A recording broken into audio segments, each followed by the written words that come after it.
ప్రియమైన వారలారా, మనిషి పుట్టిన నాటి నుంచి చాలా వాటిని వెతుక్కుంటూ ఉంటాడండి.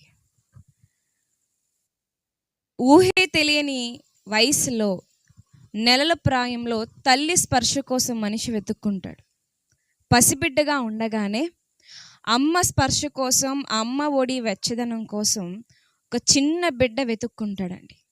వయసు పెరిగే కొలది మరి చాలామంది విద్యను వెతుక్కుంటారు, ఉద్యోగాన్ని వెతుక్కుంటారు, ఆస్తులను వెతుక్కుంటారు, వివాహాల కొరకు భాగస్వాములను వెతుక్కుంటారు. ఇలా మనిషి ఎప్పుడు కూడా అన్వేషిస్తూనే ఉంటాడు, వెతుకుతూనే ఉంటాడు.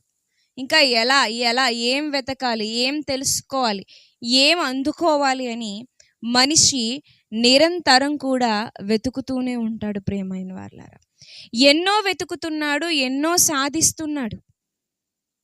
సాధిస్తున్నాడు, అనుకున్నదల్లా చేయగలుగుతున్నాడు. చేసిన తర్వాత మట్టికి చేరిపోయి మాయమైపోతున్నాడు. ఎందుకు పుట్టాడో, ఏం వెతుకుతున్నాడో, ఏం సాధించాడో మట్టిలోనికి వెళ్ళిపోయే ముందు తనకంటూ ఏం మిగిలిందో ఏమీ అర్థం కాని అయోమయ పరిస్థితే మానవ పరిస్థితి. ప్రియమైన వారలారా, ఈ భూమి మీద మనిషిగా పుట్టిన తర్వాత మనం ఏది వెతికినా సరే అది కొంతకాలం, అంటే ఈ భూమి మీద ఉన్నంత వరకే మనకు ఉపయోగపడుతుంది. దేన్ని సాధించినా సరే ఆస్తి కోసం వెతుకులాట జరుగుతుంది అనుకోండి, ఆ ఆస్తి ఒకరోజు ఏదో విధాన పోవచ్చు. విద్య కోసం వెతుకులాట, ఉద్యోగం కోసం వెతుకులాట, రకరకాల కారణాలతో అవి మనల్ని వదిలి వెళ్ళిపోవచ్చు.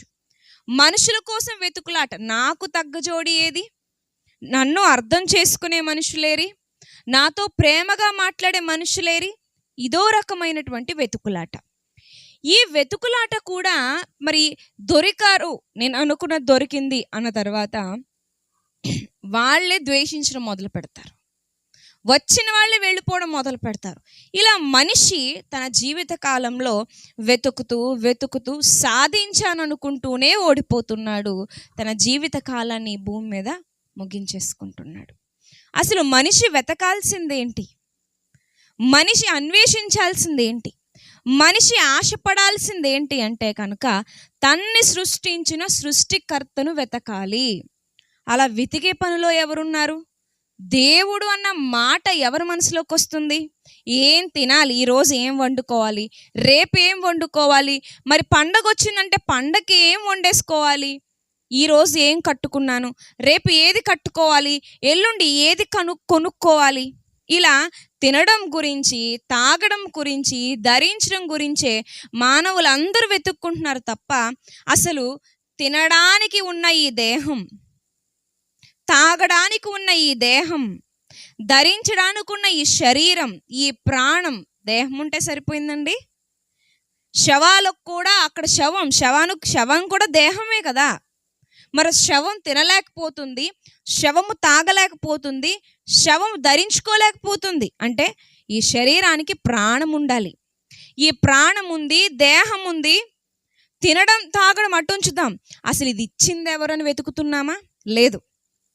ఈ శరీరాన్ని ఏమిటి పోషించాలి, ఈ శరీరానికి ఏమి తాగించాలి, ఈ శరీరానికి ఏ రంగురంగుల వస్త్రాలను ధరింప చేయాలి అని ఈ శరీరం గురించే ఆలోచిస్తున్నాం తప్ప ఈ శరీరము ప్రాణం ఇచ్చిన దేవుని గురించి ఎవరు ఆలోచిస్తున్నారు? నన్ను కన్న ఆ నిజమైన దేవుడు ఎవరు వెతుకుతున్నారు? ఏవేవో అదే నా దేవుడు, ఇదే నా దేవుడు, అదే నన్ను సృష్టించిందని వెతుక్కోవడం లేదు. వెతుక్కోకుండా చూసిన వాటిని, కంటికి కనిపించిన వాటినే నన్ను సృష్టించినటువంటి సృష్టికర్త అని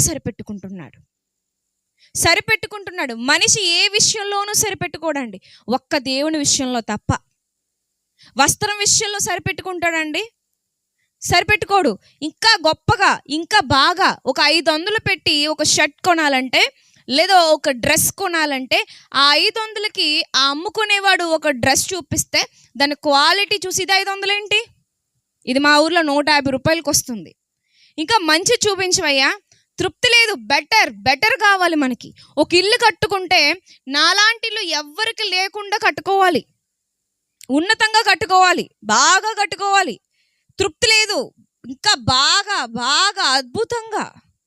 ఇలా ప్రతి విషయంలో కూడా మనిషి తృప్తి పడడం లేదు, అద్భుతంగా ఇంకా గొప్పగా గొప్పగాని అన్వేషిస్తూ ఇంకా ఎంత వెరైటీగా ఇల్లు కట్టుకోవాలి, ఇంకా ఎంత వెరైటీగా వస్త్రాలు ధరించాలి, ఇంకా కొత్త కొత్తగా ఏ ఆహార పదార్థాలు తినాలి, నేను తినలేని ఏమన్నా ఉన్నాయా అవి కూడా తినేయాలి అని సరిపెట్టుకోవడం లేదు.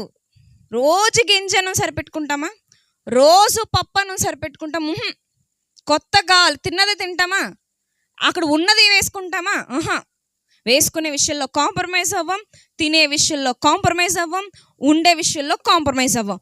దేవుని విషయంలో మాత్రం కాంప్రమైజ్. ఎవరైనా చూపిస్తే అది, కంటికి ఏది కనిపిస్తే అది, మనసుకి ఎంత వస్తే అది, ఏదైతే ఏంటి అనేసుకుంటే పోయింది దేవుడు అని. ఎందుకంటే దేవుడు అన్న ట్యాగ్ ఇచ్చిన తర్వాత ఆ దేవుడి కొరకు ఏం చేయాలన్న ఆలోచనలు మనకు లేవు. అందుకే దేవుడు అని దేనంటే ఏముందిలే అనుకుంటాం. అర్థమైందండి? దీనంటే ఏముందిలే, మాటే కదా, ఒప్పుకుంటే అయిపోద్ది. కానీ మన తీరు చూసి కన్న తండ్రి అంటే దేవాది దేవుడు, నిన్ను నన్ను సృష్టించిన సృష్టికర్త విలువెల్లాడిపోతున్నాడండి, విలువెల్లాడిపోతున్నాడు. ఒక కన్న తల్లి తన బిడ్డ ఎవరైతే ఉన్నారో ఆ బిడ్డ అమ్మా నోరారా పిలిచి హత్తుకోకపోతే ఒక తల్లి ఎలా విలువెల్లాడిపోతుందో ఆలోచించండి. అందరినీ అమ్మ అంటాడు, కన్న తల్లిని అమ్మ అనడు. అందరినీ అయ్యా అంటాడు, కన్నవాడిని అయ్యా అని అనడు. ఎంత బాధపడిపోతారు ఆ తల్లిదండ్రులు. అప్పుడు నిజంగా తల్లిదండ్రులు ఏమనుకుంటారో తెలుసండి, నేను పెంచుకున్న కుక్కకు తెలుసు నా ప్రేమ ఏంటో, నా కొడుక్కే తెలీదు అనుకుంటారా లేదా? అనుకుంటారు. నేను పెంచుకున్న చిన్న కోడి మహా అంటే ఒక 3 కేజీలు ఉంటుందేమో, దానికి తెలుసు నేను దాన్ని పోషిస్తున్నాను, రాత్రి అయితే ఇంటికి వచ్చేయాలని. ఎవరెన్ని పెట్టినా అందరి దగ్గర తినేస్తుంది, రాత్రి అయ్యేసరికి యజమాని దగ్గరికి వచ్చేస్తుంది.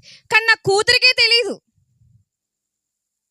ఒక కుక్కకు తెలిసిన జ్ఞానం, ఒక కోడికి తెలిసిన జ్ఞానం, ఒక గొర్రెకి తెలిసిన జ్ఞానం, ఒక గేదెకి తెలిసిన జ్ఞానం, పశువులకున్న జ్ఞానం ఎవరికి లేదు? మనిషికి లేదండి. పశువులకు తెలుస్తున్నాయంట తమ కోసం కష్టపడుతున్న వారు ఎవరు అని. పగలంతా ఎక్కడున్నా సాయంత్రం అయ్యేసరికి ఇంటికి వచ్చేస్తున్నాయి. కానీ కన్న కొడుకు రావట్లేదు. ఇంట్లో నుంచి యజమానుడు ఎక్కడికో ఊరెళ్ళాడంటండి, 2 రోజులు ఊరెళ్ళి చచ్చిపోయాడంటండి పాపం. ఈ పెంచుకున్న కుక్క వస్తాడు ఎదురు చూసి అక్కడే ఉండి చచ్చిపోయిందంటండి. కుక్కకున్న విశ్వాసం ఎవరికి లేదు? మనిషికి లేదు. ప్రియమైన వారలారా, మనిషికి లేదు. అందుకే దేవుడు ఏమంటున్నాడు చూడండి, యెషయా గ్రంథము 1వ అధ్యాయము 2-3 వచనాల్లో దేవుని బాధ కనిపిస్తుందండి. ఏమంటున్నాడంటే ఆయన, యెహోవా మాట్లాడుచున్నాడు, ఆకాశమా ఆలకించుము, భూమి చెవియొగ్గుము, నేను పిల్లలను పెంచి గొప్పవారిగా చేసి తిని, వారు నా మీద తిరగబడి ఉన్నారు. ఎద్దు తన కామాందు నెరుగును, గాడిద సొంతవాని దొడ్డి తెలుసుకొనును. ఇశ్రాయేలుకు తెలివి లేదు, నా జనులు యోచింపరు. దేవుడు బాధపడుతుంది. ఎవరితో చెప్పుకుంటాం? మన ఇరుగు పొరుతో చెప్పుకున్న బిడ్డ ఇలా చేస్తున్నాడు, సర్వస్వాన్ని ఇచ్చేసాను నా పిల్లలకి. ఎంగిలి మెతుకులు పారేస్తే ఒక కుక్క పడుంటుంది, ప్రాణాలకి తెగించి బిడ్డను కని పెంచితే వాడికి నేను పట్టట్లేదమ్మా, పట్టట్లేదా అన్న, పట్టట్లేదు తమ్ముడు అని మనం ఎలా అయితే మన బంధువులకు చెప్పుకుంటామో, దేవుడు ఆకాశంకి భూమికి చెప్తున్నా. ఇంక వాళ్ళకే తెలుసు దేవుని బాధ. మనం అంటాం కదా, చిన్నప్పటి నుంచి చూస్తున్నావు, ఎలా పెంచాను, నువ్వు చెప్పాము, నువ్వు చూస్తున్నావు కదా అని చిన్నప్పటి నుంచి చూస్తున్న వాళ్ళని అడుగుతాం. మనం ఎలా బిడ్డలు ప్రేమించామో, మనం ఎలా ప్రాణప్రదంగా పెంచుకున్నామో, ఎవరైతే చూస్తున్నారో వాళ్ళ దగ్గరికి వెళ్ళిపోయి ఏడుస్తాం బోరున. నువ్వు చూసావు కదా నేను ఏం చేశాను, ఎంత త్యాగం చేశాను అని. అలాగే దేవుడు ఆకాశానికి భూమికి ఎందుకు చెప్పుకుంటున్నాడు తెలుసండి? ఈ ప్రకృతికే తెలుసు దేవుడు మనిషిని ఎంత ప్రేమించాడన్నది. మనిషికి తెలీదు. ఏ మనిషికి చెప్పుకుందామని మనిషికి అర్థం కావట్లేదు. నిజమైన దేవుడని ఎవరు అన్వేషించట్లేదండి. అందుకే దేవుడు ఆకాశముతో భూమితో చెప్పుకుంటున్నాడు, ఆకాశమా ఆలకించు, భూమి చెవియొగ్గు, నేను పిల్లలను పెంచి గొప్పవాళ్ళుగా చేశాను. అమ్మ గర్భములో రక్తపు ముద్దగా ఉన్న నీవు ఈరోజు కాళ్ళు చేతులు ఎలా వచ్చాయి? కళ్ళు, ముక్కు, నోరు, పై కనిపించే అవయవాలైనా నీ గుండె పనితీరు, నీ కిడ్నీలు, నీ కాలేయం, నీ ప్రేగులు, ఊపిరితిత్తులు, నీ ఎముకలు, ఇవన్నీ చేసింది ఎవరండి? దేవుడు. రక్తపు ముద్దని ఈరోజు 6 అడుగుల ఆకారంలోకి దేవుడు చేశాడు. ఎంతగా చేశాను, పెద్దవాళ్ళని చేశాను. అయితే ఏం జరిగిందో తెలుసా? వాళ్ళు తిరగబడుతున్నారు. తిరగబడ్డం ఏంటి? పట్టించుకోవట్లేదు. అప్పుడు దేవుడు అంటున్నాడు, పశువులు, నేను చేసిన మనుషులను ఒక పక్క చూస్తున్నాను, నేను చేసిన పశువులను ఒక పక్క చూస్తున్నాను. పెంచిన దేవుడు ఎవరని మనుషులకు లేదు, కానీ గడ్డేస్తున్న యజమానుడు ఎవరని గేదెలకు తెలిసిందంటండి, గాడిదలకు తెలిసిందంటండి. అంటే యజమానుని తెలుసుకునే విషయంలో గాడిదకున్న జ్ఞానం ఎవరికి లేదండి? మనిషికి లేకుండా పోయింది. ఈ కన్న తండ్రి బాధ, దేవుని బాధ ఎవరికి అర్థమైంది? ఈరోజు యేసుక్రీస్తు ప్రభువారి గురించి ప్రకటిస్తుంటుంటే ఆయన హేళన చేస్తున్నారు. యేసుక్రీస్తు ప్రభువారి గురించి ప్రకటిస్తుంటే బైబిల్ దేవుడా, హల్లెలూయా దేవుడా, తను తాను కాపాడుకోలేని దేవుడా, కొరడాలతో కొట్టించుకున్న దేవుడా మీ దేవుడు, ఎగతాళి చేస్తున్నారు. ఏం అర్థమైంది దేవుని గురించి? ఆ కన్న తండ్రి కన్నీరు ఎవరికి అర్థమైంది? పాపము చేసి నరకానికి వెళ్ళిపోవలసిన మనల్ని కాపాడాలని యేసుక్రీస్తు ప్రభువారు మనిషిగా ఈ భూమి మీదకి వచ్చి మనం చేసిన తప్పులకు, మనం చేసినటువంటి పాపాలకు ఆయన శిక్ష అనుభవించి మనకు శిక్ష పడకుండా చేశాడు. ఆయన దెబ్బలలో మనకి స్వస్థత ఉంది. ఆయన కొరడా దెబ్బలు కొట్టాడు, చేతగాని వాడు అని సమాజం ఆయన్ని తప్పుగా మాట్లాడుతుందే. ఆయన అలా నోరు మెదపని, అంటే నోరు లేని గొర్రె పిల్లల ఆ రోజు ఆయన ఉండకపోతే ఈరోజు మనకి రక్షణ లేదండి.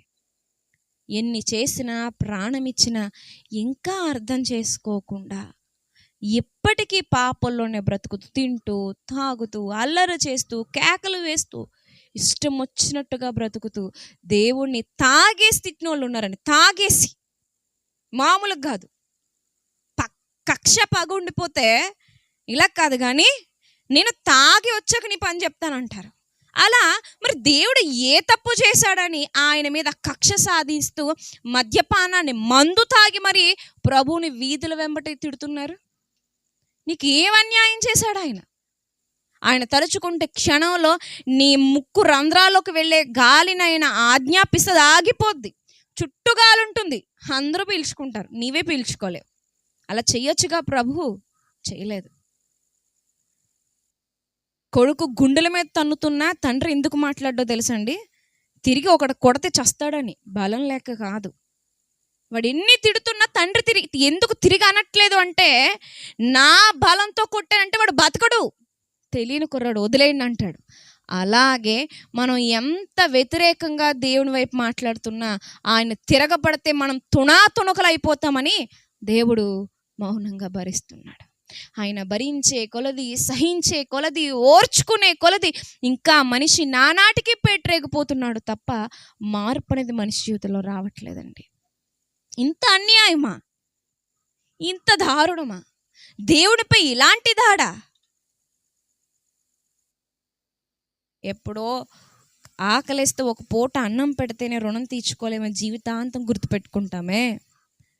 నిత్య జీవితాన్ని ఇవ్వడానికి సర్వస్వాన్ని అర్పించిన క్రీస్తును మనం ఎలా గుర్తుపెట్టుకోవాలి? అసలు కృతజ్ఞత కలిగి ఉండాలి ప్రియమైన వారలారా.